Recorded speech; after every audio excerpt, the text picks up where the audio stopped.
Switching computers all the time here. Thank you, Chairman, and I would like to extend my thanks to the FDA that invited me to come and present the Swedish view of dental amalgams. And good morning to all of you that have to watch my back. I'm sorry for that, but that's the way it's arranged. And I am going to speak on the use of dental amalgams in Sweden specifically. And I'm working as a director for medical devices at the Medical Products Agency in Sweden. And I am also an associate professor in biomedical engineering at the Linköping University in Sweden. With this, I will like to say that I'm not a dentist. I'm into neurophysiology from the beginning, but now I'm here as a regulator. So what I would like to present to you is a short regulatory background, because the regulatory system in Europe, Sweden is part of Europe, as you might know, is different to regulatory system in the States. And then I'm going to present some figures presenting the current use of amalgams in my country, which is not necessarily the same as figures for the rest of Europe. And I try to give you a look into the future, what we are planning to do with amalgam specifically.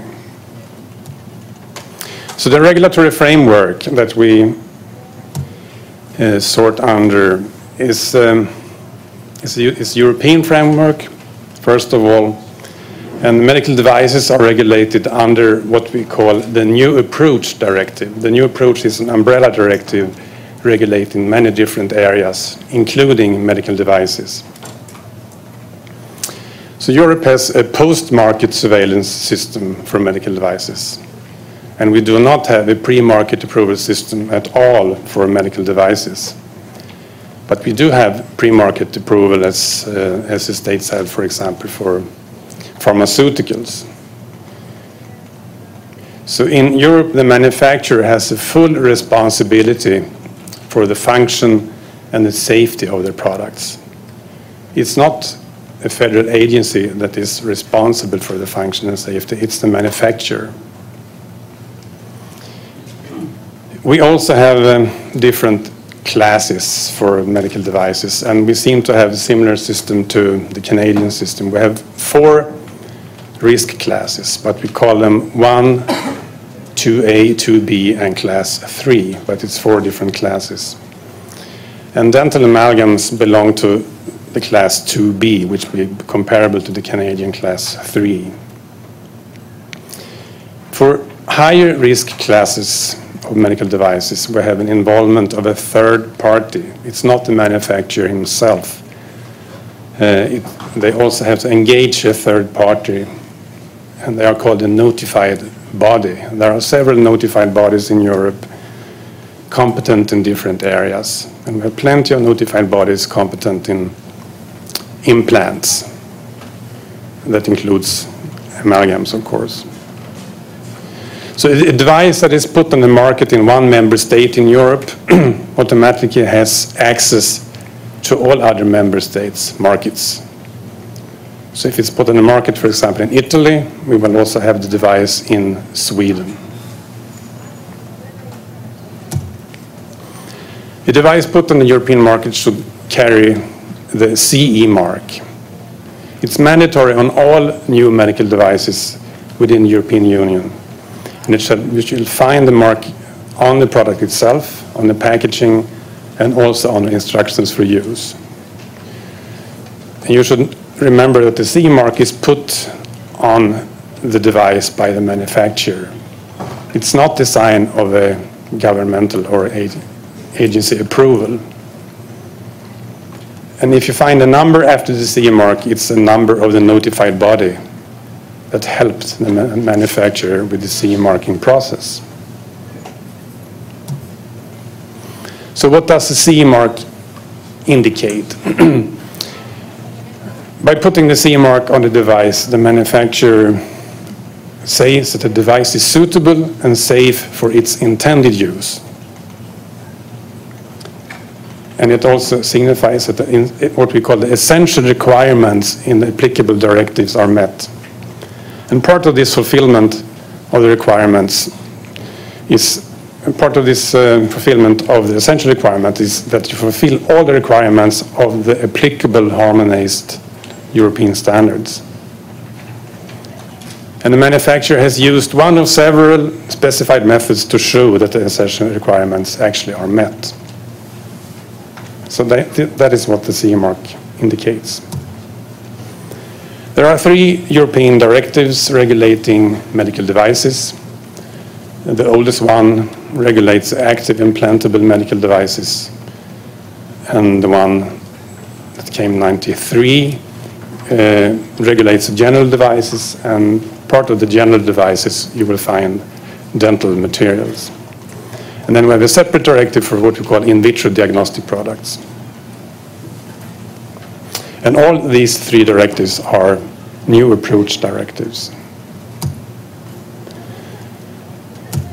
So that was the end of the short regulatory background, and I will present what the current situation of the use of amalgams in Sweden is. And the sources I have used for the information I'm going to present is the Swedish Ministry of Health and Social Affairs. It's also the Swedish Ministry of Sustainable Development. It's the Swedish Chemicals Inspectorate, and it's the Swedish National Board of Health and Welfare.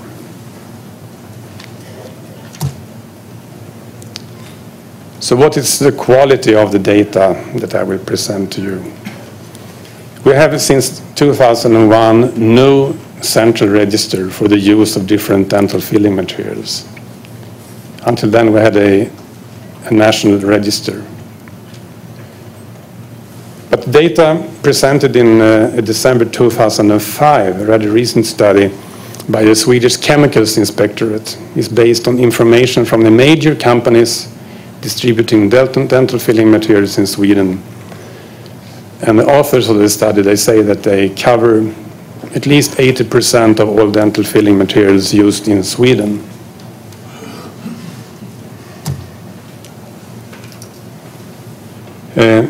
So in Sweden, dental amalgams have been replaced almost totally by other materials over the past 7 years.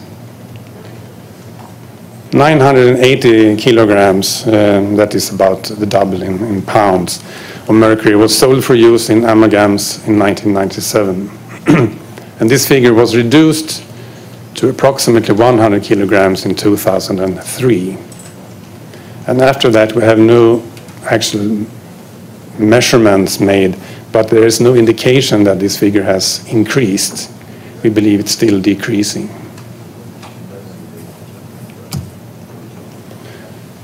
So what is the shares of dental filling materials in Sweden this year, 2005? Now I'm talking about direct techniques.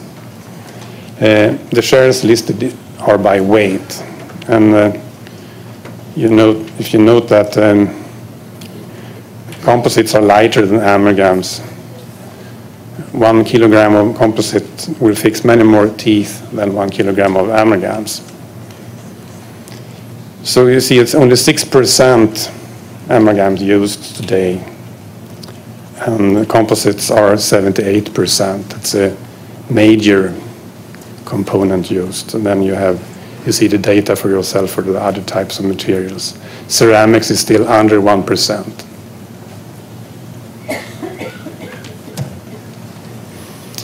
So why have we reduced the use of amalgams in Sweden? I think there are at least 4 mechanisms that can explain the reduced use. I think the major reason is the increased awareness of the negative environmental impact of mercury. And maybe that's not the main reason. Maybe the second point is the main reason. And that's that the Swedish National Health Insurance Program since 1999 is not covering direct procedures, including amalgams.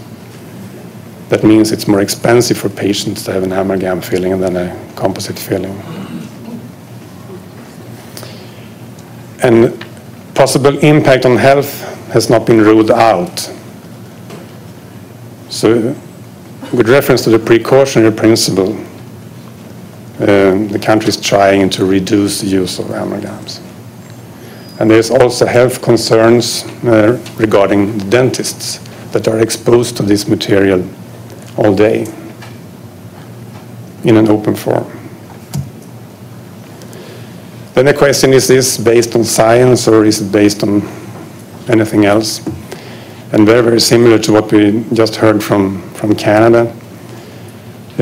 According to our view today, I would say, there is no scientific clinical data demonstrating a connection between the use of dental amalgams and medical problems. Then I exclude, of course, contact allergies. If you're allergic to mercury, you should not have a mercury-based implant. But there is a possibility that reported medical problems for some patients, or we have not excluded the possibility that the medical problems for some patients are related to dental amalgams. Because we see that some patients seem to react to dental amalgams, but we cannot explain why. So what is happening next here? Sweden is actually introducing a complete prohibition for the use of mercury by January the 1st next year. And with this prohibition of mercury, the use of amalgams is included and will be stopped. And the decision to stop the use of mercury is based entirely on their environmental concerns. But you should note that dental amalgams will still be allowed after this date for some procedures performed in hospital-based dental clinics for very exceptional cases.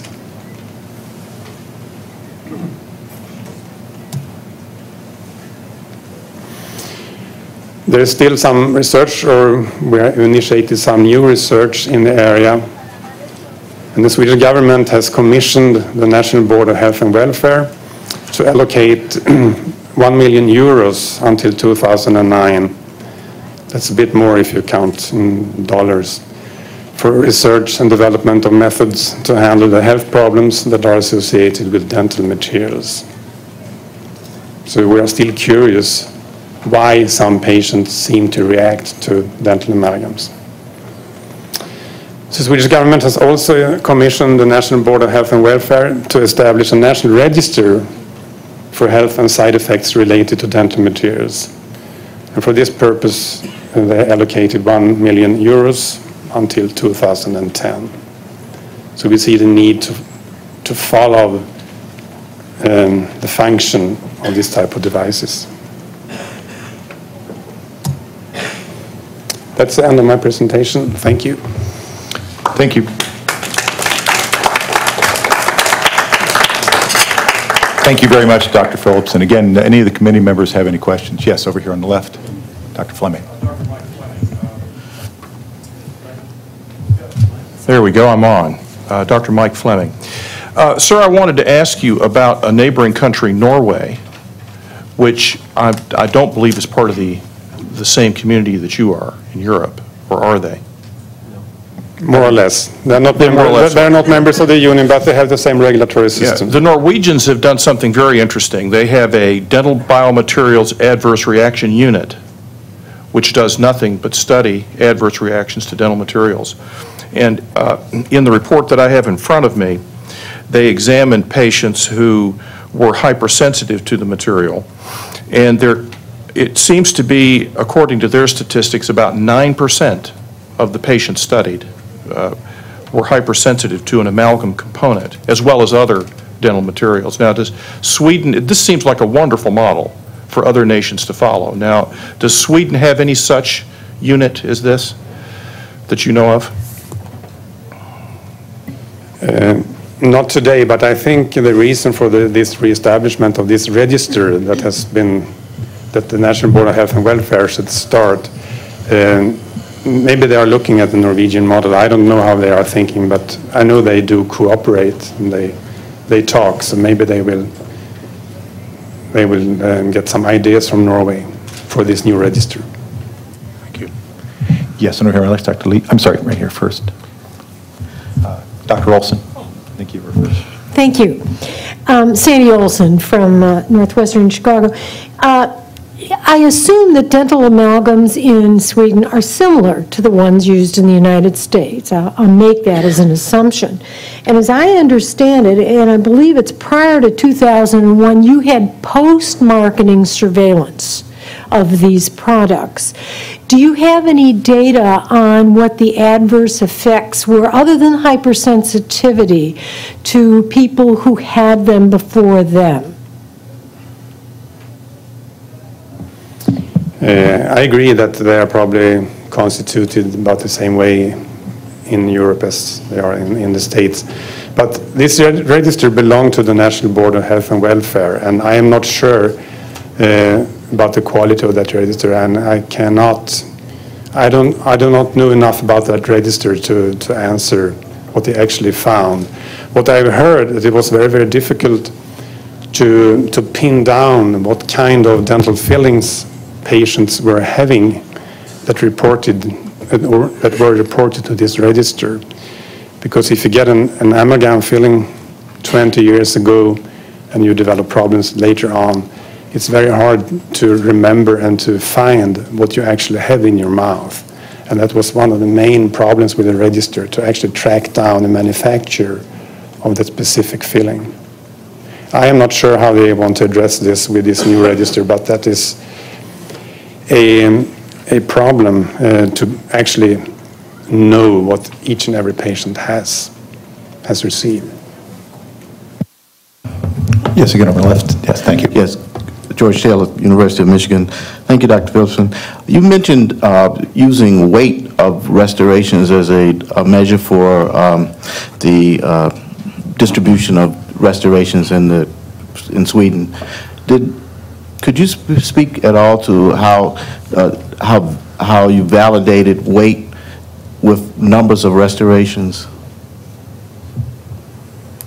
This report was done by the Chemicals Inspectorate, and they had only measured, the only figure they could find was a weight. So I don't know, but maybe you could calculate that yourself, a specific weight of mercury compared to other materials. It would be at least in figure 10, wouldn't it? I would assume. Yeah, I was actually wondering about waste that might be associated with the use of the materials. So you mean waste, how much you actually the data would come during from the procedures? Yeah, I was wondering if the data came from manufacturers in terms of amount of material sold, or was this from the providers of the amount of material used? What I understand, it was from the distributors of dental amalgams, yes.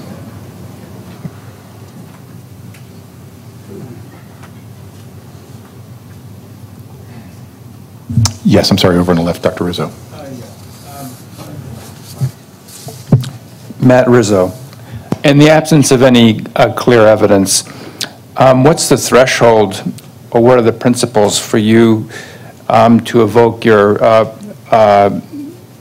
precautionary principle of not using mercury? Why did you decide not to use mercury?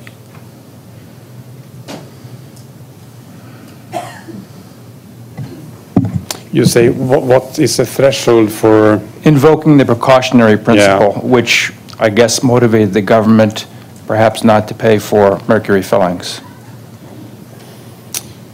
I don't know if there is a threshold for a precautionary principle. I mean, if you suspect that there might be a problem, which I think was the case at the time, they invoked the precautionary principle. And so what were the suspicions? What was the evidence that you used to motivate that decision?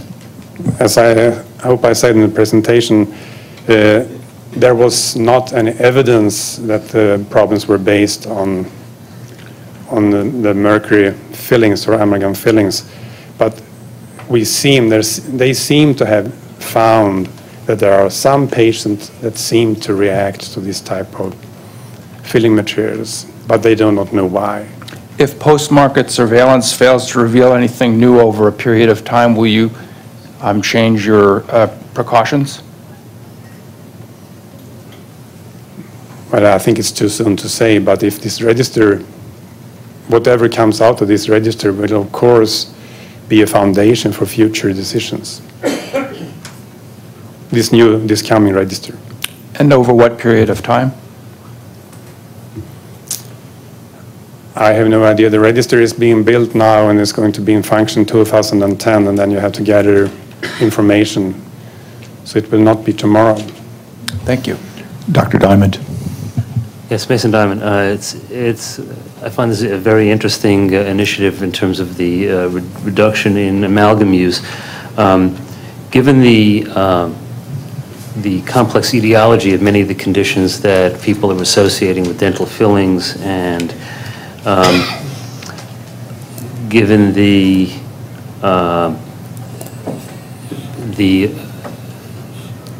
various multiple sources of mercury exposure, it seems to me, given the nature of the public health system in Sweden, where you have access to enormous amounts of medical data, seems to me that there would be an opportunity to do an interesting secular trend type of analysis, where most similar analyses, you look at the overall effect on public health by the introduction of a new product or a new drug into the health system. Here there's an opportunity to sort of look at what happens as a result of the removal or the reduction of amalgam use. Is that an initiative that the Swedish government is looking into? The Swedish government has asked the National Board of Health and Welfare to start this register and to gather statistics. And I'm sure there are lots of clever people at the National Board of Health and Welfare, and they might have thought of this, but I'm not sure. I try to convey your idea when I meet them. Thanks. Ms. Cowley.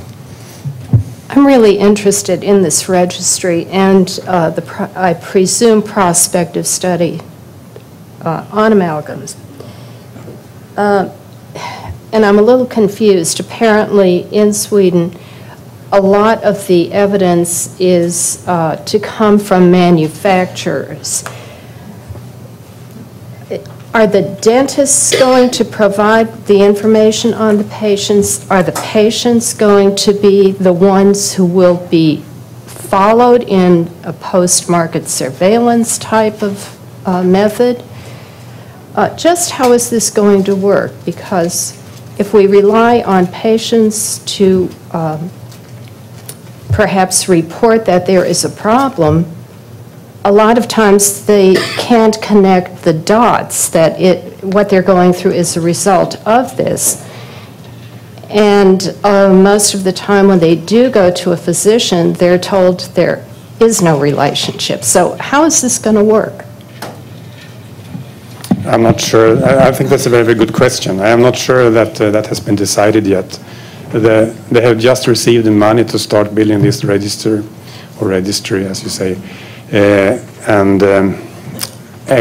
Exactly how they plan to get data into the register, I'm not sure that has been set as yet.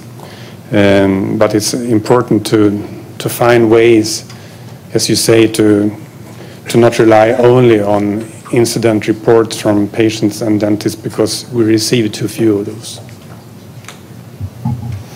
Any other questions? Dr. Amar. Thank you very much for this presentation. I noticed that in January 2007, your country is going to ban the use of mercury based on environmental concerns. My first question is, could you elaborate on the concerns, and particularly the environmental concerns that drove this legislation? And a second, in light of that, was there any concern voiced in your country as to the potential of using alternative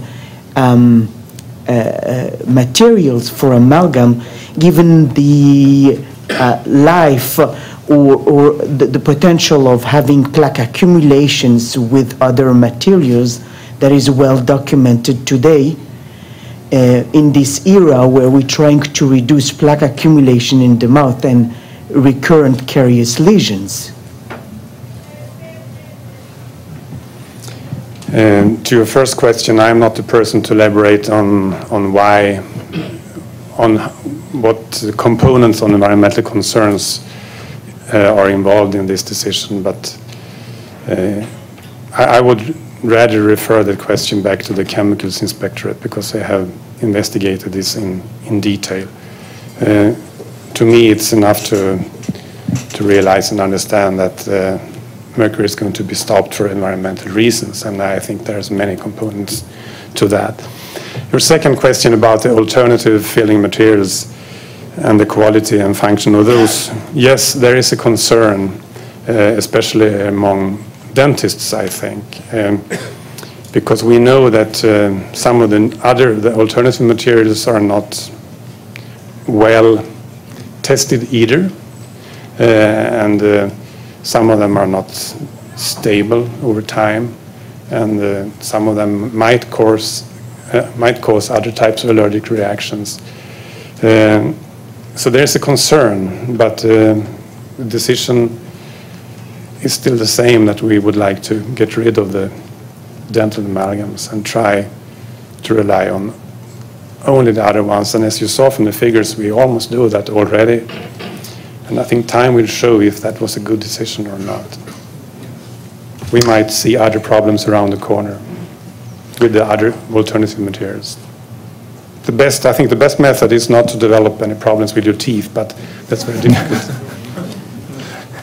Thank you. Dr. Lee? Yes, thank you. Yeah, thank you very much for your presentation. I have two questions. The first one is a follow-up on the mercury use no longer be permitted after January 1st, year 2007, because of environmental concerns. Can you, but it will be permitted to use in the hospital setting, dental clinics in exceptional cases. Can you comment on whether you have any special measures for that specially permitted use in these exceptional cases? And the second question I have is, during your committee special task force meetings, were there any discussions on potential safety concerns regarding other alternative restorative material like estrogenic effect of composite resins?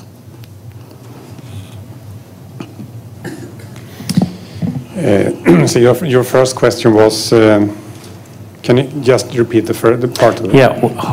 Were there a discussion for the specific measures to address the environmental concerns for these specially permitted use? Right. In the future, in hospital right. care. I don't know, the regulation of the use of dental or medical devices in general is done by the National Board on Health and Welfare, and I'm not sure how they're going to express what are the special patients and the reasons for the use of dental amalgams in hospital care. I haven't seen those recommendations yet, but they say for very special cases. What I heard, you would like to avoid longer periods of anesthesia, for example, and you might need a longer period of anesthesia if you use an alternative material to amalgam if you do many fillings at once. So that could be one reason, but I haven't seen recommendations. I'm not sure they exist yet. Can you comment on the second question regarding the, my question was, were there any discussions during your committee meetings on potential concerns with the safety concerns with other alternative restorative materials, for example, the potential estrogenic effect, reported estrogenic effect of composite resins? Were there any discussions on that?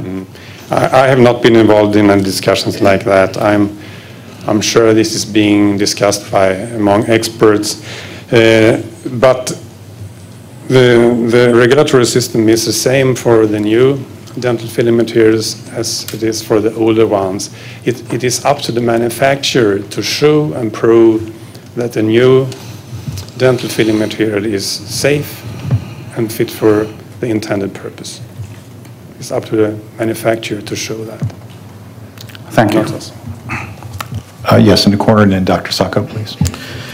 Dr. Phillips, in designing the registry, it sounds like the principal focuses on outcomes, events and conditions that might occur. Were there any considerations for registering the exposures and what the dental profession might contribute? I think I said already that I don't know what the register, how it's going to be built. They are still designing it. And so I'm afraid I cannot answer that question. Dr. Sacco. This is a question, again, maybe regarding a little bit more of the European framework. This Swedish government rule regarding prohibition, is this only in Sweden? And then the larger question is, are other European nations part of or not part of the European Union considering anything else like this? This is a national decision.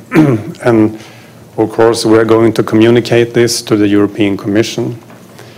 And other countries might follow, or that might not follow. And what could happen is that the European Commission is critical to this national decision. If they find that our local decision stops the free movement of goods across the European Union. But we hope not. But it's a theoretical possibility that they will not love our national decision in Brussels.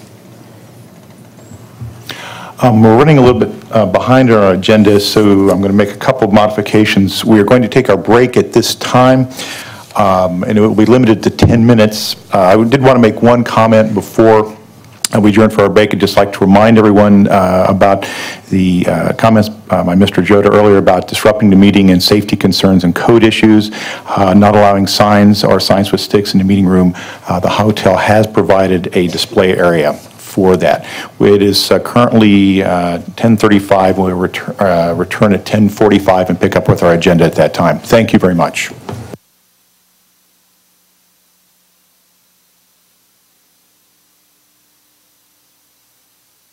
So the Commissioner of the Food and Drug Administration. His presentation will be on the U.S. Public Health Agency's evaluations relevant to dental amalgam prior to 1997. Dr. Kennedy. Thanks. While we're bringing it up on the screen, just introduce myself. I'm Richard Kennedy. I'm a 20-year veteran as a toxicologist. I work in the Office of Science of the Office of the Commissioner at the Food and Drug Administration. It's my task, my simple task today, to try to run through some of the U.S. Public Health Agency's evaluations prior to 1997 relevant to amalgam. And this is in way of presaging the white paper that you're going to see this afternoon. I'm going to focus on three groupings, three agencies, or actually two agencies and then one grouping of U.S. Public Health Service agencies. The Environmental Protection Agency, which as you all know is primarily concerned with environmental issues, safety values they develop with respect to environmental decisions. The Agency for Toxic Substances and Disease Registry, which you may be a little less familiar with, ATSDR down in Atlanta. They do, again, reviews related to environmental issues, particularly hazardous waste sites. They also develop safety values for environmental decisions to support decisions of further analysis, for example, at hazardous waste sites. The U.S. Public Health Service is combined agencies which comprise, for example, the Food and Drug Administration, Environmental Protection Agency, other parts of the Health and Human Services, Department of Health and Human Services. The U.S. Public Health Service evaluations that I'm going to talk about include input from experts across the agencies, but then also from academia, They evaluated safety of amalgam back in 1993 and 1997, and the 1997 date, again, is the precursor for what you're going to see in the evaluation this afternoon, in the white paper this afternoon, or I'm sorry, tomorrow afternoon. Environmental Protection Agency's mission, I just put up here quickly, is to protect human health and the environment. It's been around since 1970. Probably don't need to spend a lot of time on that. Within the Environmental Protection Agency's activities or processes, they develop what are called reference concentrations or reference doses, and these are evaluations of the toxicity of individual chemicals. The reference dose and reference concentration generally is defined as a dose or an air level likely to be without an appreciable risk of deleterious effects during a lifetime. For mercury particularly, two forms of relevance. There's inorganic mercury, which is predominantly the salts of mercury. They developed an RFD for that, a reference dose, an oral dose, back in the late 1980s. For mercury vapor, or the elemental form of mercury, they developed a reference concentration, an air concentration in air, back in about the same time in the late 80s. So these evaluations provide an understanding of the toxicology, and as defined in the top of this slide, a dose or an air level that is likely to be without appreciable risk of deleterious effects, and so therefore it's useful information in understanding the amount of risk associated with exposures to dental amalgam, or the mercury within dental amalgam. Also, in the mid-90s, but then culminating with a report in 1997, EPA did a report to Congress. This was associated with Clean Air Act requirements. This report to Congress was primarily related, obviously, to environmental evaluations, and I give the web address here in this slide. Within this analysis, though, they did a detailed compendium and evaluation of mercury toxicity studies. There's approximately 650 pages of analysis within the full report, which is about double that length in its entirety, in which they looked at exposure to mercury of all kinds and health effects of all kinds, rather for all forms of mercury. Within that report, they confirmed the late 1980s values, reference dose, and reference concentrations for inorganic and vapor mercury. They briefly reviewed amalgam exposure within that report, but they did not do a risk assessment of it. They simply spent, I think it was approximately a page or two within that, looking through the reports about exposures to mercury that derive from amalgam use in dental restorations. Moving on to ATSDR, the Agency for Toxic Substances and Disease Registry.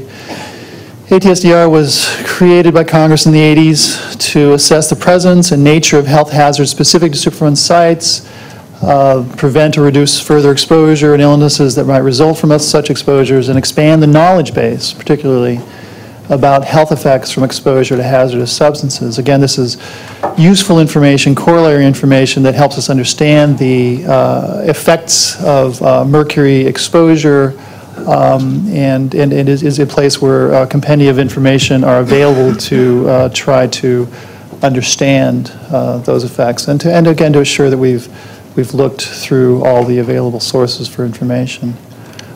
ATSDR, as part of its mandate, is charged with preparing what are called toxicological profiles on environmental contaminants. Mercury, again, all forms of mercury, was profiled by ATSDR in the late 1980s in the first sets of profiles that ATSDR actually prepared. It was then updated in 1990, 1994, and again for the last time in 1999. The 1999 profile, and again, this is just as a way of giving you an indication of how detailed or how extensive the analysis is about 670 pages long. It has an 85-page reference list. Each of these profiles that ATSDR does as a matter of practice goes through a peer review process. They go through an external public comment draft, which is sent out to the public. All public comments are received, reviewed, and then addressed within the subsequent final draft that goes out. So these profiles go through 2 separate peer reviews and a public comment round. So they're rather careful, ATSDR is, in trying to figure out where the data sources are and to address them and incorporate them appropriately. Within the ATSDR profiles, they derive values which are analogous to the reference doses and reference concentrations that EPA develops. The minimal risk levels are what ATSDR calls them. They've developed them for mercury vapor and inorganic mercury, the 2 relevant forms of mercury for this committee's evaluation. The MRLs go through an independent interagency review and then are released with the ATSDR profiles, again, through their public comment process and go through the peer reviews that the normal profile goes through. And the definition of the MRL is given at the bottom, or actually an excerpt from the definition of MRL is given at the bottom of that slide. And you'll note that it's quite similar to what EPA's definition of an RFD or an RFC is, and that is that it's an estimate of a daily human exposure to a substance that is likely to be without an appreciable risk of adverse effects. And they specify that it's non-carcinogenic, but the RFD and RFC from EPA are also in reference to non-carcinogenic effects. So the ATSDR MRLs are based on the same studies, and I'm going to provide a graphic in a minute that lays all of this out and shows you where the various values lay out and their derivation. They're based on the same studies that EPA based their RFC and RFDs on. And like EPA, the values that are in place today for ATSDR are the same ones that were derived in the late 1980s and early 90s. And this is despite ongoing lit searches, yearly lit searches, as we'll hear tomorrow afternoon in the white paper, and despite updates of the profiles. So they've looked pretty exhaustively and retain the same values they had back in the 1980s. I want to spend a little bit of time going through how those values, the reference dose, the reference concentration, and the MRL are derived. Actually, just the reference concentration for EPA and the MRL for ATSDR are derived for the vapor form of mercury. Both the EPA and ATSDR values are based on a 1983 study of occupational exposure, Fowler et al. 1983. And this is referenced in the white paper, by the way, so you have the full citation for this. Within that paper, the Fowler et al. Study, they identify a dose, the lowest dose that caused adverse effect. And in this case, it was increased velocity of an intention tremor that they measured as the effect on which they based their dose response analysis. So that dose was 20, or that rather that air concentration was 26 micrograms in a cubic meter of air. Now both EPA and ATSDR use that value to then, which was an occupational exposure, so it was a 40-hour work week, to get to what would be an equivalent 24-hour a day, 7 days a week exposure. EPA came to 9 micrograms per meter cubed, ATSDR came to 6.2 micrograms per meter cubed. The difference is largely because, or is because rather, EPA actually used the difference in inhalation in an 8-hour workday versus a 24-hour day. So they divided the 10 hours that you, or the 10 cubic meters you would get while you're in a job by the 20 cubic meters that you would get if you were, you're having a 24-hour exposure. So that explains the difference.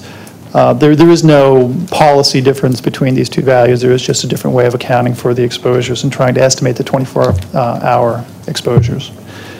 And actually, there's experts on this panel who know probably a little more about this than I do, so if there's further questions, we might go into detail with discussions amongst yourselves.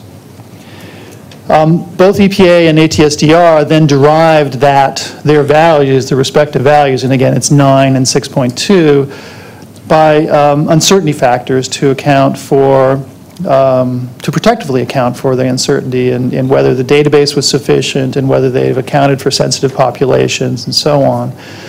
The resulting values were that the EPA reference concentration in air is 0.3 micrograms per meter cubed, and the ATSDR MRL for vapor in the air is 0.2. Within our world, these are pretty much exactly the same number. I mean, between ATSDR and EPA, so the difference is really not material.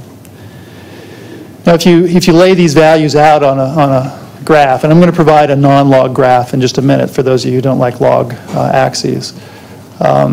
You have the Fowler value at 26, the two derivations that lead to a 24-hour exposure below that, and then the ATSDR and EPA reference values, health-based reference values below, showing again the 30-fold uncertainty factor. If you provide that on a non-log graph, it looks a little different, and that's it. And this is just by way of laying out the information that was presented in those two analyses. And again, I'm going through the EPA and the ATSDR values, or rather the EPA and ATSDR evaluations, including the values, as a way of showing independent evaluations of the information that were available at the time in 1997 and that helped substantiate the understanding of risk at that time. The U.S. Public Health Service, as I laid out earlier in the presentation, did actually one analysis and then an update. The U.S. Public Health Service agencies included in those evaluations participants from the Centers for Disease Control, Environmental Protection Agency, National Institute for Environmental Health Sciences within the National Institutes of Health, National Institute of Dental Research, which is now Dental and Craniofacial Research, NIOSH is National Institute of Occupational Safety and Health, Food and Drug Administration, and also ATSDR, which is not on this list, but it was included. But then also included consultation from academia. The expertise ranged across a wide range of toxicology issues and included, in addition to that, exposure expertise. The findings were published in the 1993 USPHS report, and I'm going to show you the major conclusion, or rather an excerpt of the conclusions from that in just a second. And then an update was published in 1997. The 1993 U.S. Public Health Service report conclusion, excerpted here, reads, "The current scientific evidence does not show that exposure to mercury from amalgam restorations poses a serious health risk in humans, except for an exceedingly small number of allergic reactions." Now, this 1993 report is a rather detailed evaluation of a lot of studies. It shows 119 studies reviewed here. There were actually a fair number of studies that were researched within the literature searches and that were considered for evaluation in detail within the report. There were a number of independent working groups that looked at independent issues such as exposure, which I'll go into in a few slides, but then also independent toxicology evaluations. So there's a fair amount of work that went into this report. One of the findings within the report had to do with the exposure that we would estimate people receive from dental amalgams in their mouths. There's a fair amount of variation in estimates that have been derived for this based on different methodologies, different estimation techniques, different instruments used, and so on. And there is, within the 1993 report, a fair amount of evaluation of those various publications and analyses with an effort to understand what you might most reasonably assume is or most reasonably estimate is the exposure from amalgam. That report, and again I'm just reporting the information, came to the conclusion, as you can read on the slide up on the screen, that values in the range of 1 to 5 micrograms per day per person would represent exposures from amalgam. They provided it as a range. It's not described in percentiles or distributions, and this is the range of values that we have from that report. You can take this, and I'm going to go through this calculation just quickly in order to get us back to that graphic I showed a minute ago, just as a way of providing a rough comparison between the ATSDR and EPA values and the intake from amalgam that was estimated in the 93 report. Within this calculation, I assumed a 15 meter cube per day inhalation rate, which is out of the current EPA exposure factors handbook, which is a fairly detailed, again, compendium of information about exposure factors such as this. And so if you do this analysis, and this is just a very rough evaluation, you get to a range of air concentrations that would lead to a 5 microgram per day dose of 0.33 micrograms per meter cubed, and an air concentration that would result in a 1 microgram per day intake of about 0.066 micrograms per meter cubed. If you put that in comparison to the ATSDR and EPA reference concentrations, or reference values rather, health-based reference values, it gives you the following comparison. And again, I'm doing this just as a way of trying to connect the dots between the various evaluations and show you what information was out there in 1997, presaging again the analysis that will come tomorrow afternoon from NCTR. The 1993 USPHS report also identified research needs, or research priorities rather. And I'll let you read through them on this slide. I think the overall message is that there were indications of additional research needed through that evaluation that it could help us understand the doses and potential for effects from amalgam exposures. From mercury and amalgam exposures. Within the 1997 update, the following conclusion was reached. And again, this 1997 update evaluation by the U.S. Public Health Service included evaluations, or rather participation from a wide range of agencies, Centers for Disease Control, Food and Drug Administration, Environmental Protection Agency, and so on.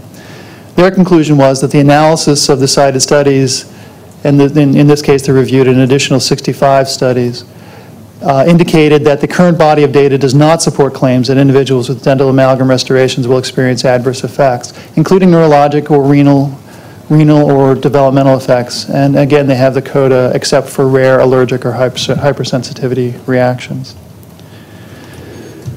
At the time of the 97 report, they also identified, and this is my last slide, so we're almost done, research that was currently in progress that was indicated in the 1993 report, at least in part in the 1993 report as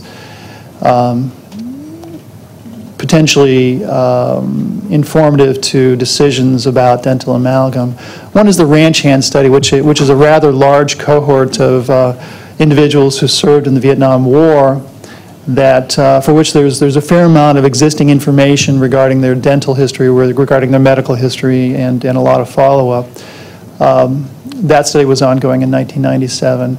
There were also two studies in children, two epidemiologic studies that were at the planning stages at that time. There were also studies about immune function in progress, studies of changes in antibiotic resistance related to amalgam use, and then also discussions about the relative burden of amalgam to body burdens.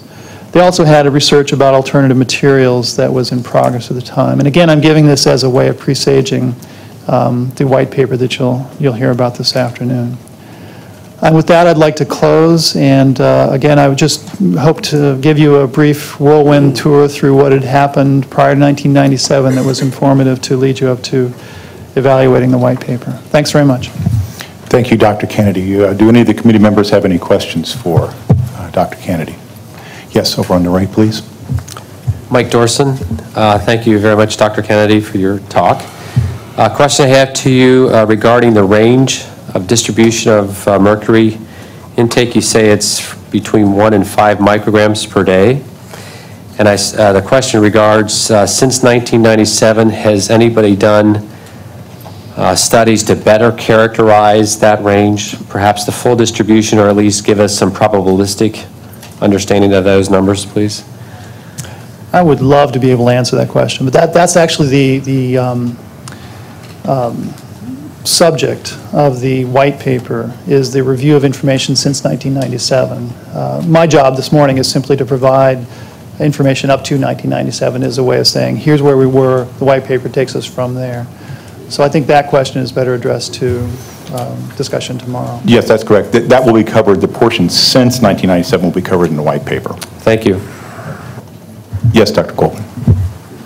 Yeah, Dr. Kennedy, two questions. One having to do with the risk assessments that were performed by both the EPA and the ATSDR. These uncertainty factors that they applied are not always transparent. It's not clear to me at all kind of the basis of the 30, why 30, and if you have any insight into as to why they did that. And the second thing that I also find a bit mysterious is why it is that they were focused on the fillings in children and the levels in and the effects on children, and not on the fetus, or did they, or were they studying the effects on the fetus at that time, or trying to support that kind of work? The first question about the uncertainty factors, the dose in the Fowler rather the air concentration of the Fowler was associated with the lowest, it was associated with an adverse effect. So it was not a no adverse effect level. Right. It was at low. So in both cases they divided by a factor of 10, and this is a pretty standard approach for that. The additional factor of 3 differed between the agencies, and I'm not entirely sure how it was attributed between the 2 agencies, but I think in one case it was attributed to database insufficiency, but I'm not sure. I'd have to look that up and get back to you if I could on that. With regard to sensitive populations, and in particular fetal exposures, both agencies would have used the information, and again, I'm just reporting information that was previously derived, and I can help us find that information if you'd like in more detail.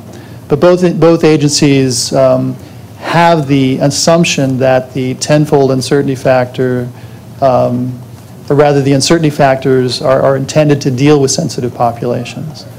And so their assumption is that if we identify a dose within a population that shows adverse effect, we can then use standard assumptions to get to a dose that's below effects that would occur in sensitive populations such as fetal exposures. And the validity of that sort of an assumption is something that we need to discuss in quite a lot more detail, and I'm not sure I have the time to do that.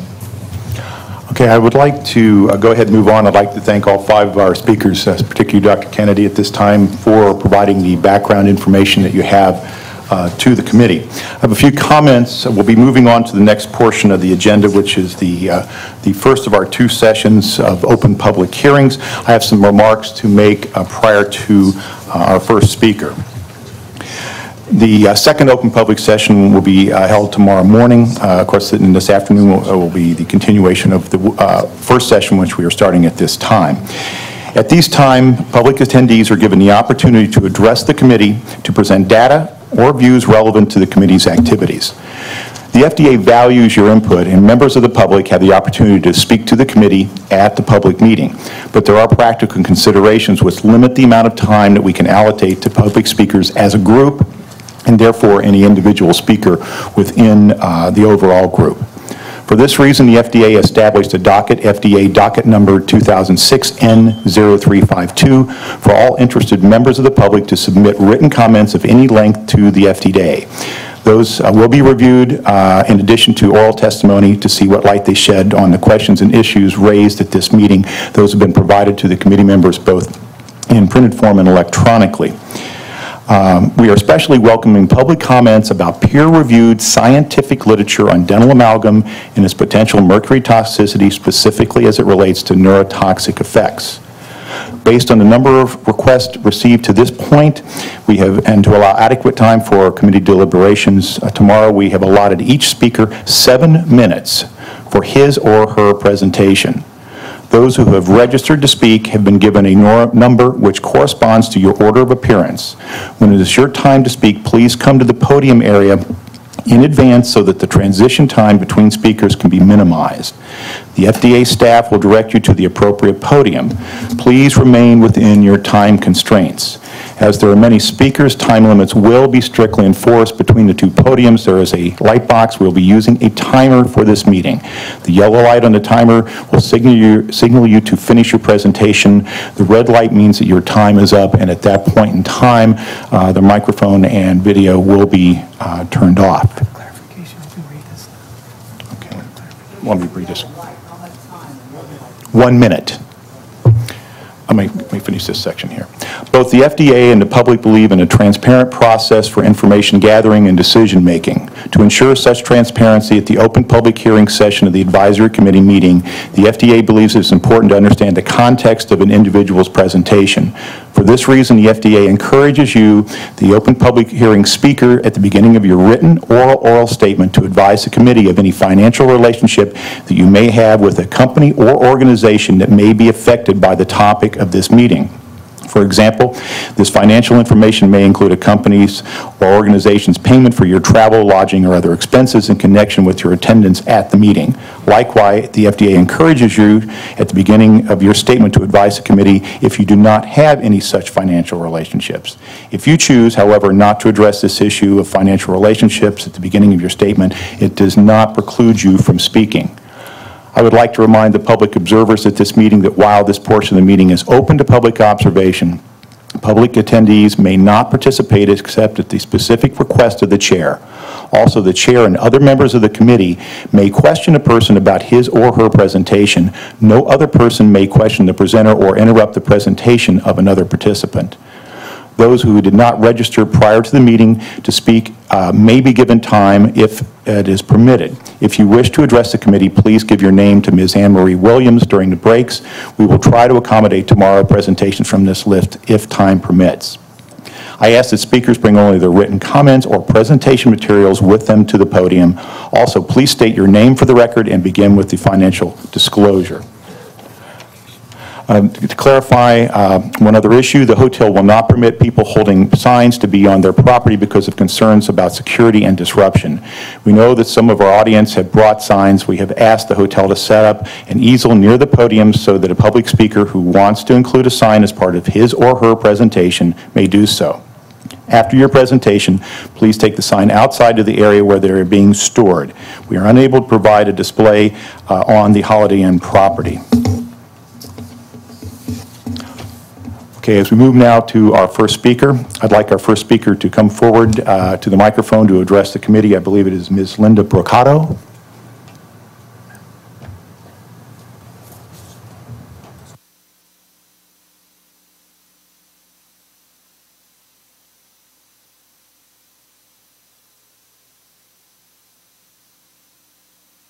If you have a copy of your talk available, please provide it to the FDA staff for the transcriptionist to help provide an accurate record.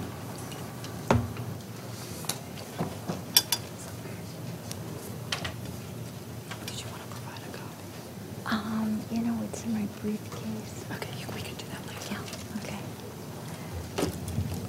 Thank you for giving me the opportunity to speak. My name is Linda Brocato. I am from Chicago, and I don't have any kind of financial that would impair anything with this committee. I'm a victim of mercury poisoning. As of 2007, will be 30 years that I have been suffering from mercury poisoning. I originally had my fillings, my amalgam fillings, placed in my mouth at 7 or 8 years old. Symptoms of mercury poisoning started about 1977 when I was about 27 years old. I used to have pounding and throbbing migraine headaches, leading to light sensitivity and also temporary dizziness, uncoordinated movements, numbness and tingling of the legs and the hands and the feet, weakness of one leg and then the other. I also had loss of balance. My legs felt very like they had lead in them, where I just couldn't move them. Very, very difficult. 1980, I was diagnosed as having a demyelinating disease and optic neuritis. In 1981, I was diagnosed as having multiple sclerosis, commonly known as MS.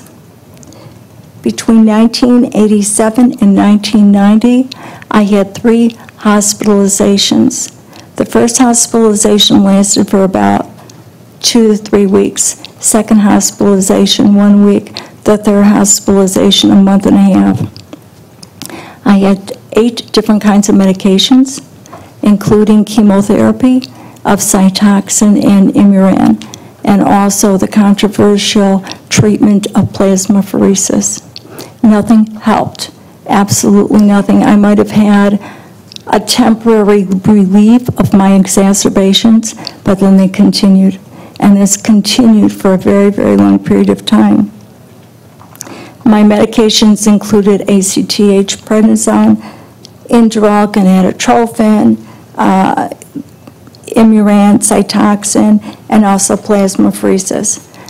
When I got out of my third hospitalization, when I was released, I was unable to take care of myself. I required 24-hour care, 7 days a week. I required a Hoyer lift, a hospital bed. I required ramps, all different kinds of paraphernalia needed for helping me get around the house. And it was a very, very difficult period of time. And then one day I heard about the amalgam fillings, and I thought, you know what, if I'm going to die, this is my last chance. And I had my 16 amalgam fillings taken out. It took a long time. It took about 3 months.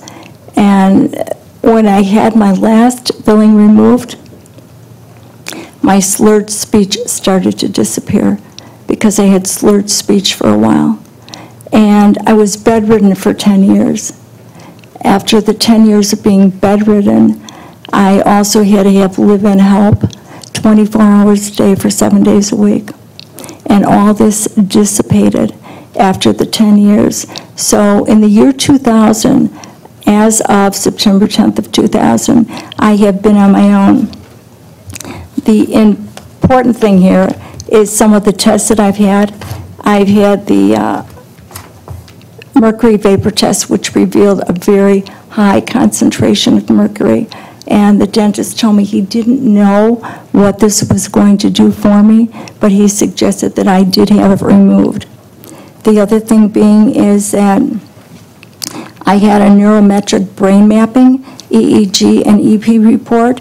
The summary of that report was, as a result, there is evidence which supports both a degenerative disease and toxicity. I also had another test which was regarding the amalgams that were in my mouth, and this is from Clifford Research Foundation, and it said the fillings may not be suitable or may require concurrent body burden reduction and risk management. Well, after I had the fillings removed, I have not had another symptom of MS for 17 years. I have not seen a neurologist for MS or had any other kind of MS medication for 16 years. I am by myself. I am able to do my own grocery shopping, my own cooking, somewhat my own cleaning. And I take a bus wherever I go. But the unfortunate part is I'm still in this wheelchair, and I'll probably have to be here for the rest of my life. And my dentist never told me there was mercury in the silver fillings, never. And had he told me that there was mercury in the silver fillings, I would have prevented myself from having the amalgams and had them removed a lot earlier than what I did. And I do not believe that I would be in a wheelchair right now. It's a very, very difficult thing every single day, not knowing what's going to happen. I still fall because I don't have the balance that I should. But the important thing is here, I don't have the exacerbations. And I was having exacerbations 2 or 3 a day for 10 years, requiring all different kinds of medication. So it was a very difficult thing for me. And I do believe that mercury was a very big part of that. I don't know what else to say. I really don't. And at what point did I develop a hypersensitivity to mercury? I don't know. The only thing I know is that I had them in at a very young age. And what I know now is I don't have any of the exacerbations anymore. And I have known MS patients who have had their amalgams removed and are still having exacerbations. I can't account for that. I really can't. But thank you for your time. Thank you for your input. Are there any questions from the committee? Okay. Yes, I'm sorry. Dr. Asher. Thank you very much. How long after the removal of the amalgams did you start feeling better? 2 weeks. Thank you. Ms. Scally? Would you attribute the condition you're in at this time to having had the mercury fillings? Is this as good as you're going to get, according to your doctors? I believe that I will get better. I believe that I do need more physical therapy.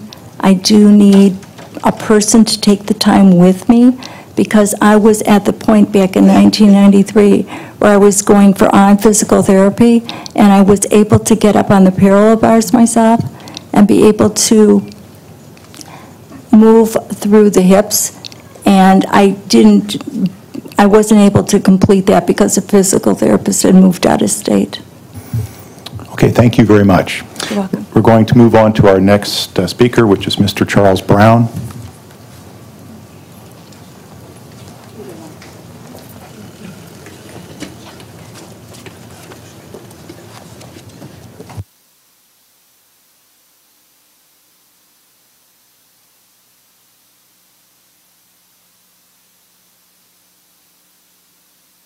Microphone, please. Thank you very much, sir.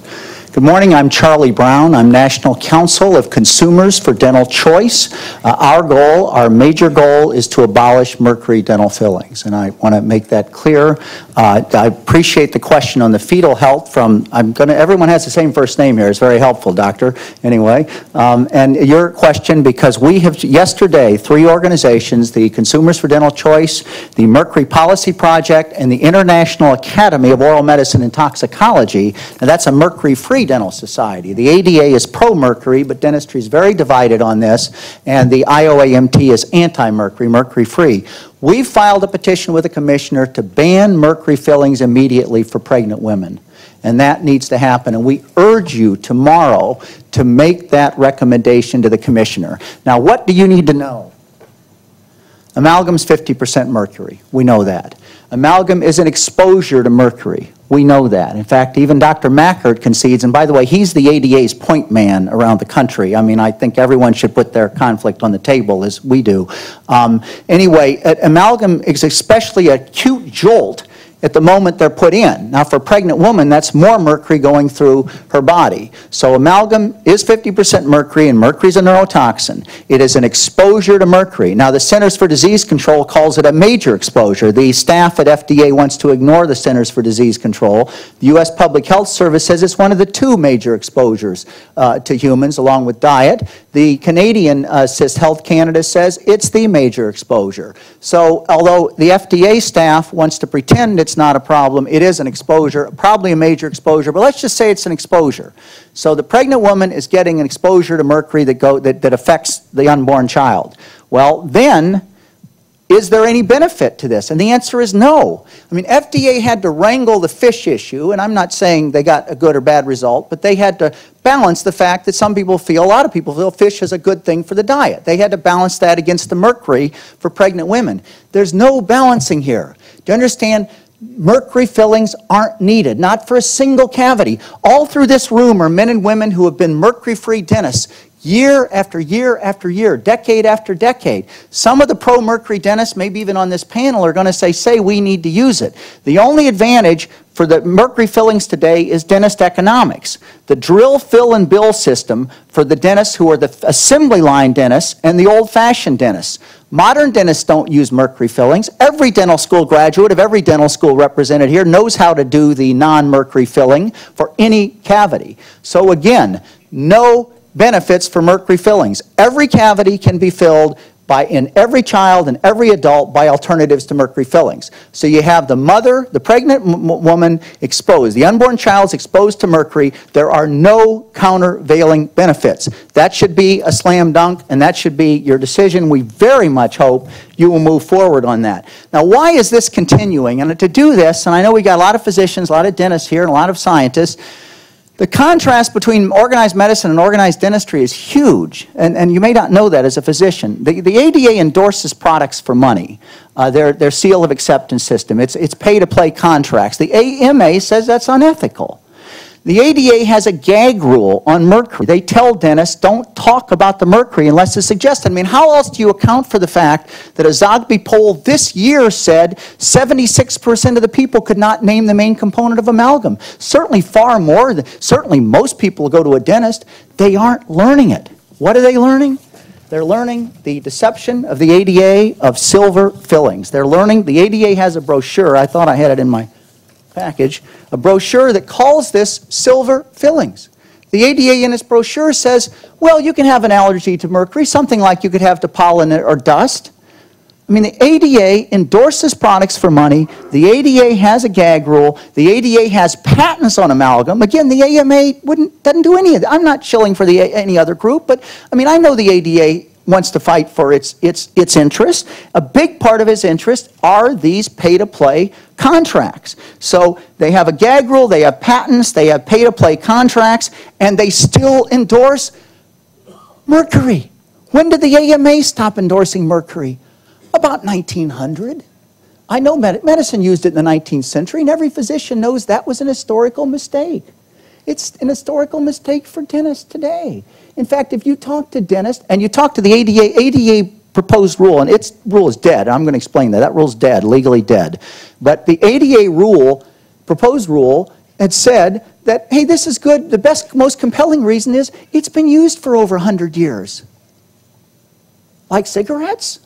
I mean, what are we talking about? It's been used a long time, and that makes it safe. That's unbelievable. Imagine a medical school professor saying, class, this is the procedure we've used since before the Civil War. Stand by it. You know, we quit cutting off legs. And by the way, there's an economic justice issue, and that's huge. I think Congresswoman Watson may address it here. A lot of the pro-mercury dentists say, well, but that's all we can afford for poor people. You know, pre-Civil War, we sawed off legs. It's a lot cheaper. It's a lot faster, quicker. The surgery's over, they're out. But we don't say today to the Medicaid patient, we're going to saw off your leg because it's cheaper. We do the full Nelson on the broken leg. Now the dentists say, but for the poor person, the minority, they get mercury. Medicaid allows choices. Most people don't know that. Most people don't even know it's mercury. So basically this silver deception has got in. I mean, think of a pregnant woman walking in a dentist office. And the dentist, if the dentist says, ma'am, here come your mercury fillings, she'd have her posterior out of that chair immediately and out of that office. But the dentist says, here come your silver fillings. A massive deception, an outrageous deception, and it should not continue. Oh, you're the next speaker? I'm sorry. Okay, I have to sum up. Oh, I didn't realize I'd move that fast. Okay, now, you know, I really think of this as needing a push. Just needing a push. The pro-mercury dentists are the only ones supporting this. Even manufacturers aren't supporting it. I think of this Mississippi friend of mine, white friend of mine, that said, you know, we just needed a push to get rid of segregation. We didn't really want it. We needed to push them out. Please don't let professional courtesy make your decision for you, doctors. Please. These dentists, and some of them are on the panel, some of them are ideologically pro-mercury, are going to say, let us decide. Let dentists decide if it injures the unborn child or the child's developing brain, the live child's developing brain, the kidney of an adult. Come on. You're the neurologist. You're the scientist. You've got to step up to the plate. FDA is regulating this by the dentists. Thank you very much, don't know. Mr. Brown. Okay, well, please. Thank you for... No, you can speak into this mic. Kills mine too. Are presenting a...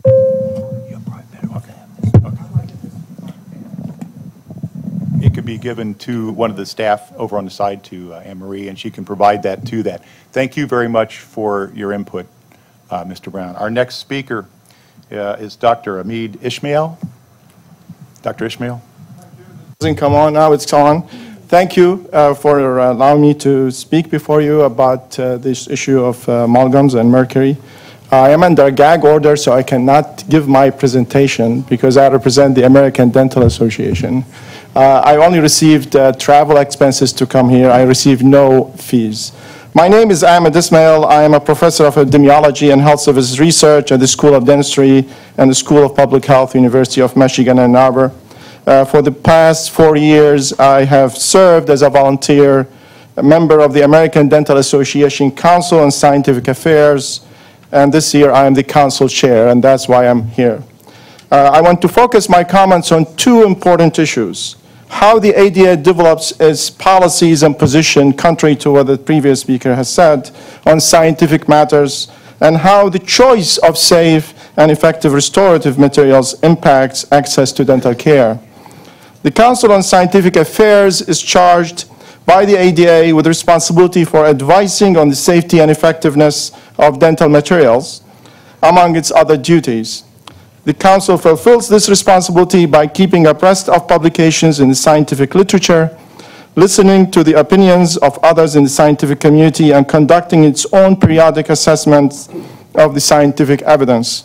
For example, the Council published a comprehensive review of the literature on amalgam safety in the April 1998 issue of the Journal of the American Dental Association.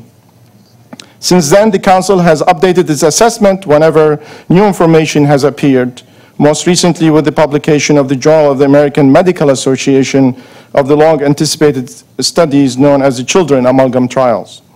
The Council is a body of independent, just like this panel, scientific experts, and has no interest in the outcome of the scientific debate and other than provide dentists with the best available scientific information on which to base their treatment decisions. Individuals who serve on the 17-member panel are chosen at large among the ADA membership for their expertise, scientific expertise, in a wide variety of fields affecting oral health.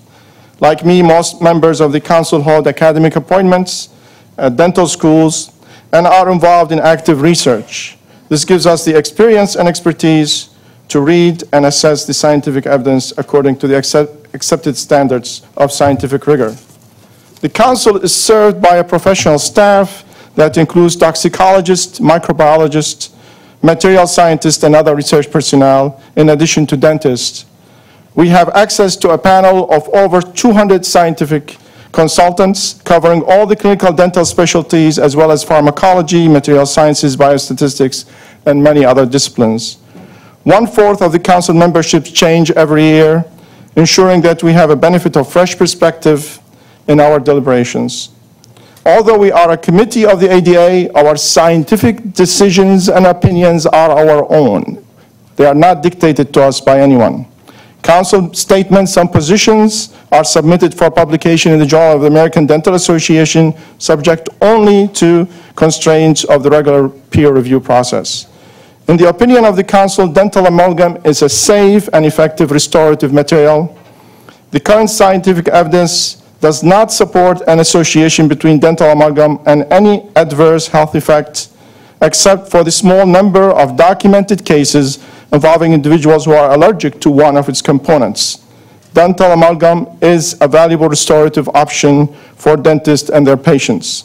All dental patients deserve the right to choose the most appropriate course of treatment. Eliminating dental amalgam as a restorative option precludes a dentist from offering his or her patients what may be the best choice from a clinical perspective. Dental amalgams are generally the preferred material for large fillings in back teeth and very deep fillings or fillings under the gum line.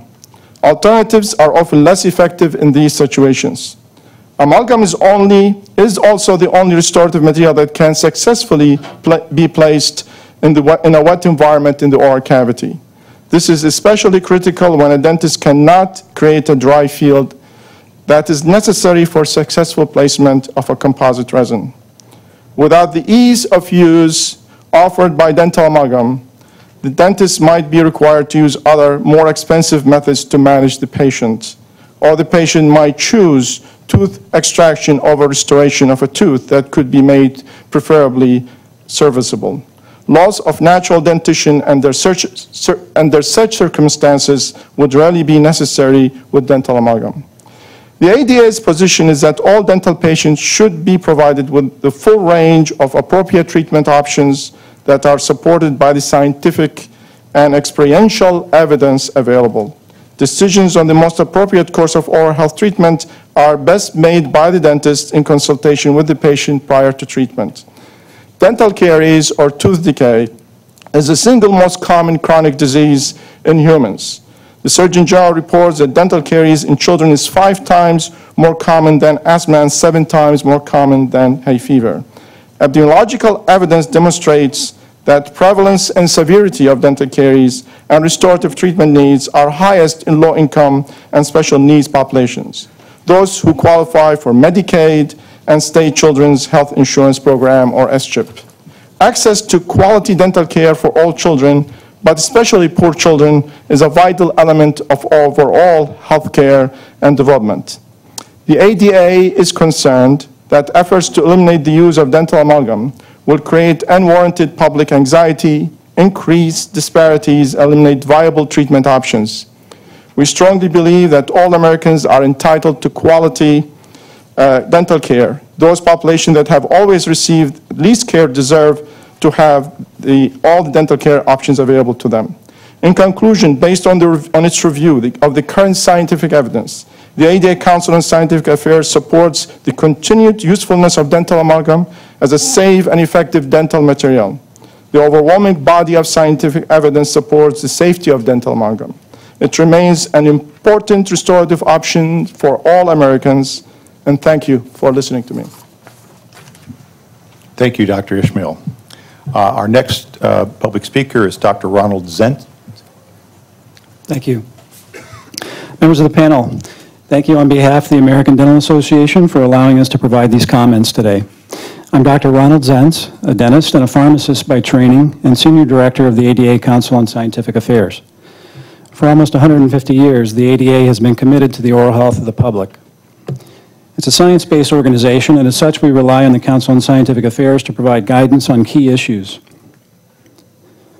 This includes policy on the safety and effectiveness of dental materials used in restorative practice. The Council actively promotes research to ensure that the public and the profession have the most current, scientifically valid information on which to make choices about dental treatment. The ADA does not advocate for the use of one specific dental restorative material over another. Instead, we champion the principle that the dentists and their patients should be able to select from a range of materials that are supported by scientific evidence and shown to be safe. The best and latest scientific evidence indicates that dental amalgam is safe. Findings of 2 highly anticipated clinical trials, widely known as the Children's Amalgam Trial, were published in April Journal of the American Medical Association. The 2 randomized clinical trials funded by the National Institutes of Health were designed to examine the effect of mercury released from amalgam on central and peripheral nervous system and kidney function in children. The investigators found no adverse health effects related to the neuropsychological function, memory, attention, visuomotor function, nerve conduction velocities, or function arising from the placement amalgam restorations in children. While the safety of dental amalgam has been subject of a number of previous publications, panel meetings, conferences, 2 new clinical trials are the first to compare overall health effects in children treated with amalgam restorations and resin composite restorations. Dental amalgam is accepted by the scientific community as safe and effective restorative material based on the weight of scientific evidence. As one example, I cite an article from 2003 in the prestigious New England Journal of Medicine, quote, current concern arises from claims that long-term exposure to low concentrations of mercury vapor from amalgam either causes or exacerbates degenerative diseases such as amyotrophic lateral sclerosis, Alzheimer's disease, multiple sclerosis, and Parkinson's disease. However, several epidemiological investigations failed to provide evidence of a role of amalgam in these degenerative diseases. Patients who have questions about the potential relation between mercury and degenerative diseases can be assured that the available evidence shows no connection, end quote. Many other organizations from across the world have found dental amalgam to be safe and effective in treating dental decay. In addition to the ADA, those bodies include the World Health Organization, the U.S. Food and Drug Administration, Centers for Disease Control and Prevention, and the National Institutes of Health, as well as others.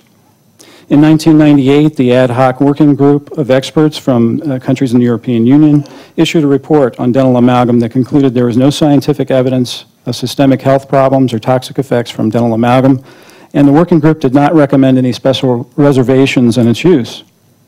A few countries have made recommendations limiting amalgam use in certain populations. These same countries admit that the body of scientific evidence does not substantiate or support the limitations. While amalgam is still a valued option in treating dental decay, its use is declining.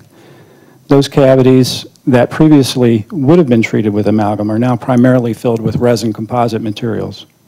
This trend is primarily driven by ongoing improvements in resin materials, better education for dentists in placing the composite restorations, as well as changes in dental disease patterns and the patient's desire, especially in the United States, for aesthetic and tooth-colored restorations. Dental amalgam is a solid material composed of mercury, silver, tin, and copper. It's hard, stable, and safe, a hard, stable, and safe intermetallic compound. Exposure to dental amalgam cannot be correctly compared to exposure to an equivalent amount of mercury, whether in the human body or in the environment. Nor is mercury contained in dental amalgam present as methylmercury or readily converted to that material. Methylmercury is the form which is of most concern for human health. At present, there's no direct restorative material that works as well as amalgam for large fillings in the back teeth or in very deep fillings below the gum line. Our alternatives are often less effective in these situations, especially in the wet environment. The ultimate decision for dentists and patients on filling materials is best made between the dentist and the patient at the time of treatment. To aid in that decision, the ADA has developed a chart that compares restorative dental options. It's been widely circulated through ADA publications. I have a copy of that here with me today, and I can provide the copies to the panel if you would like to have that. We've also developed a patient brochure that's available in brochure form as well as ada.org for explaining the various options available to patients, the advantages, disadvantages. In conclusion, the public deserves healthcare policy and FDA regulation based on sound science, not on political agendas. As a leader of the science-based profession, the ADA is open to new scientific information and welcomes the opportunity to discuss it according to the standards that prevail in the scientific community. Clearly, the overwhelming evidence of scientific evidence supports the safety and efficacy of dental amalgam, and it should continue to be made available as a restorative option for patients. Thank you for the opportunity to discuss this. Look forward to answering any questions if you have any. Yes. Yes, Mike Dorson, thank you for your presentation. One quick question. Has the ADA ever characterized the exposure to its patients from dental amalgams in a probabilistic sense? From a probabilistic sense, well, meaning in other words, characterize the exposure to mercury from dental amalgams. Regarding the overall exposure? Right, means, averages, standard deviations. My understanding, the literature that I'm familiar with is that the component from dental amalgam is a lower component of the overall mercury exposure, also elemental mercury versus methylmercury, which is the major concern. Thank you. Dr. Goldman. Yes, I have a one comment first, and that is that I think I'd love to see a copy of the chart and the fact sheet.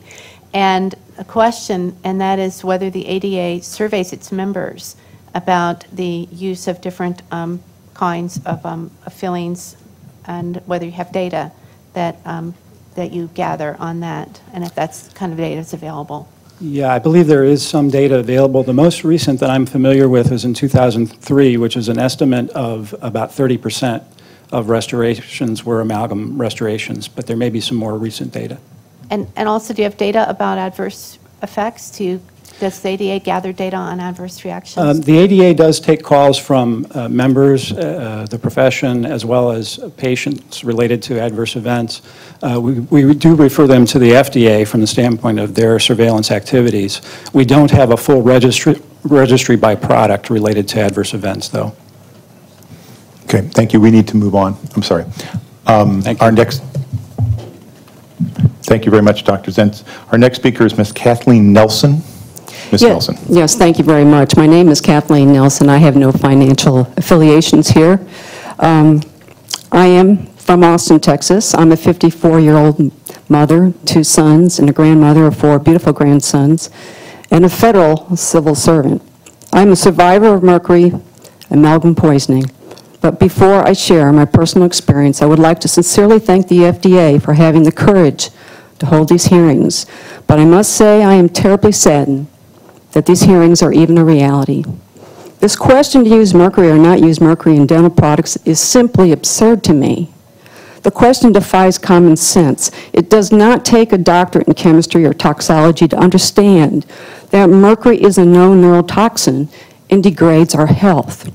It does not take a panel of experts to argue with dueling, biased medical studies to determine whether or not mercury should be placed in our bodies. The scientific evidence about the hazards of mercury is not new. History has documented that fact for us over and over. The basic understanding of mercury toxicity is indisputable. This notion to prove this or that nuance only serves to cloud this issue, thus distorting the truth. The truth is we cannot see the forest through the trees unless we are willing to attack this problem from a different angle, a paradigm shift of thinking, thus a dramatic change of heart. There is no doubt that every single one of us here today acknowledges that mercury itself is a neurotoxin and harmful to our health. This ultimate truth is our common ground. Where we disagree is why we keep using mercury. So I asked this question, why are mercury fillings still being used in America knowing full well the hazards? There is no denying that not one single scientific or medical case can be made to ethically support the intentional use of toxic materials. I applaud the FDA. I sincerely do. I applaud the FDA for warning pregnant women and young children of the harmful effects of eating fish tainted with mercury. But yet, the FDA stays silent when asked to warn the same pregnant women and young children of the toxic effects of mercury amalgam fillings. On one hand, the FDA warns mercury is not healthy. Be careful. But on the other hand, the FDA continues to support the use of mercury amalgams by not warning the Americans. It's bad for your health to eat fish, but somehow it's okay to directly put it in your head. FDA, you can't have it both ways. Mercury is either toxic or it isn't, no matter how it's delivered, be it in fish, vaccinations, coal plane emissions, or amalgam fillings. The answer is scientifically indisputable. The truth is that simple. The truth is mercury is a neurotoxin and causes harm to our lives, to our immune systems, to our embryos, to our babies, to our mothers and fathers. The more frequent the exposure one has to mercury, the more mercury burden the body carries. My own personal diagnosis and experience with mercury amalgam poisoning came to a head a couple years ago. For years, I suffered with chronic sinus and ear problems, hypothyroidism, allergies, symptoms, dry, itchy skin, burning skin, severe headaches, dizziness, extreme fatigue, and flu-like symptoms. After years of symptoms that became increasingly worse with time, I became very ill. The doctors checked for brain tumors, aneurysms, MS, West Nile, Lyme's, lupus, Meniere's, and other disorders and diseases. Per the doctors, the cause of my illness was most likely an unknown virus. I waited for over a year for this mysterious virus to pass, and I barely functioned from day to day. A year later, and much sicker, information by the grace of God came to me through my manager at work, who had gone to church with a lady who had experienced similar health problems. She encouraged me to see Dr. Kendall Stewart in Austin, Texas. I thank God every day I was able to see this man.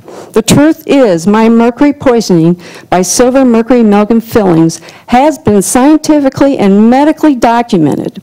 The truth is, Blue Cross and Blue Shield of Texas paid for my medical expenses caused by mercury amalgam poisoning.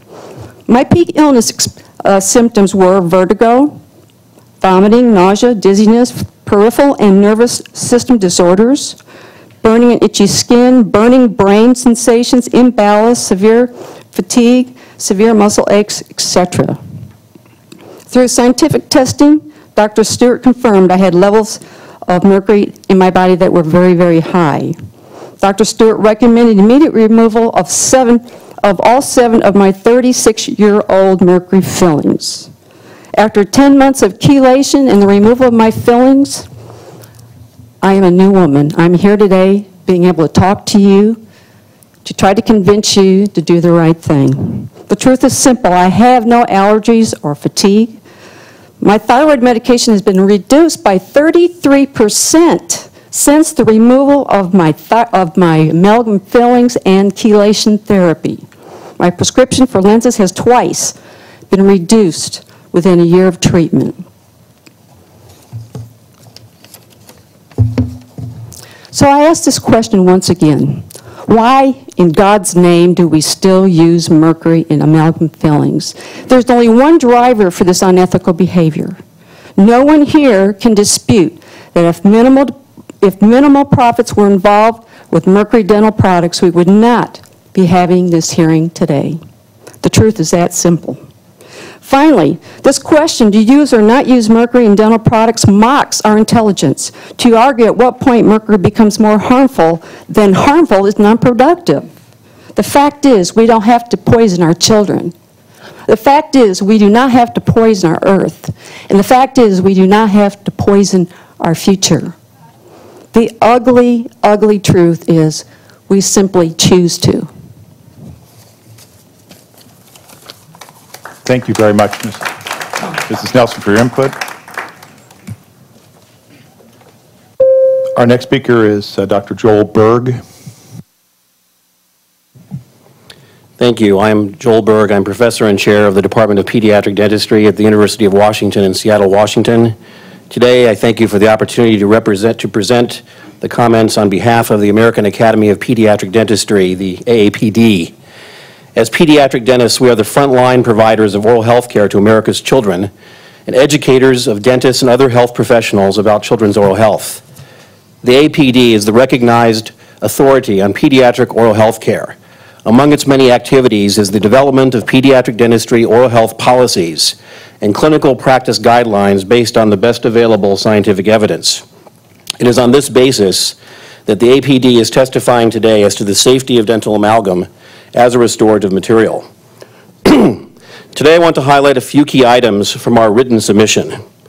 In 2002, the AAPD sponsored a Pediatric Restorative Dentistry Consensus Conference, and the individual research papers prepared for that conference were subsequently published in the peer-reviewed scholarly journal Pediatric Dentistry.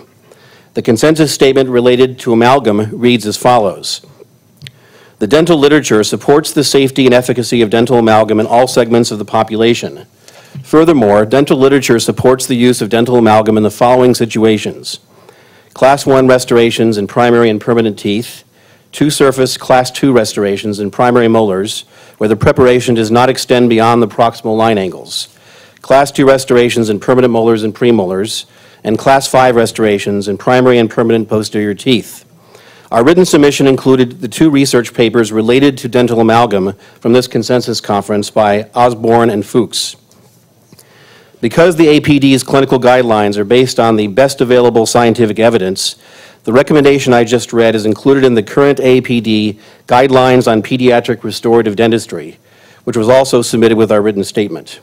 Quoting from that statement, dental amalgam has been used for restoring teeth since the 1880s. Amalgam's properties, such as ease of manipulation, durability, relatively low cost, and reduced technique sensitivity compared to other restorative materials, have contributed to its popularity.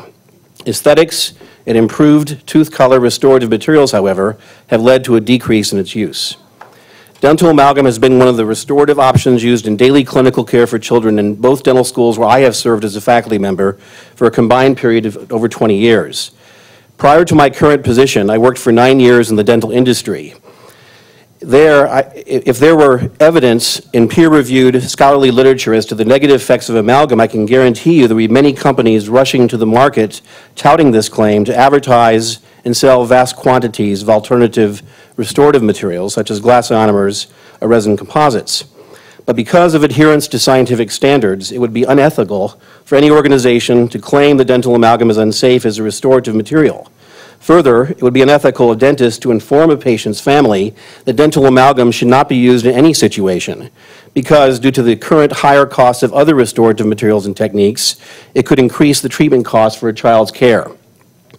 Even more recently, studies published in the Journal of the American Medical Association by Bellinger and DeRuin provide even stronger evidence related to dental amalgam safety.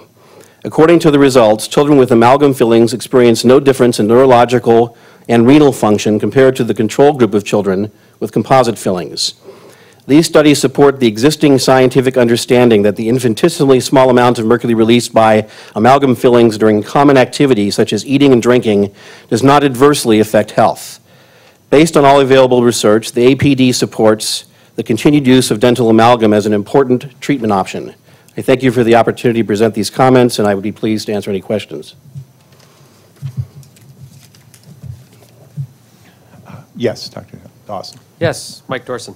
Thank you very much. I do have one question in regards to a previous presenter's statement that there might be a jolt, I'm not quite sure the word used, of mercury when the amalgam is put in. Has your society or this one symposium you had where you had lots of scholarly papers, have they characterized the exposure to mercury from not only subsequent to putting the amalgam in, but also during the amalgam's placement? Yes, I heard your question earlier and now as well. No, we have not. We based it on the available scientific literature that was presented as part of that symposium. It was presented as part of the written comments, but it did not characterize the different amounts at different time periods. Okay, thank you. Yes, Dr. Fleming. Dr. Fleming, what I want to ask you is this. What is your group's opinion on informed consent with respect to use of any restorative material, whether it's amalgam or composite? Should these discussions take place prior to installation? You mentioned it unethical. Do you consider it, the second part of the question is, do you consider it unethical to have a discussion with a parent or guardian of a child prior to any dental work being performed? Well, I think there should be informed consent before any dental procedure. The patient be aware of the alternatives, of the risks of the procedure itself and the alternatives. In the case of pediatric dentistry, that applies to the longevity of the restoration in many cases. So in different situations, we have 2 to 3 different options, but one is the preferred based on the age of the child and the size of the restoration.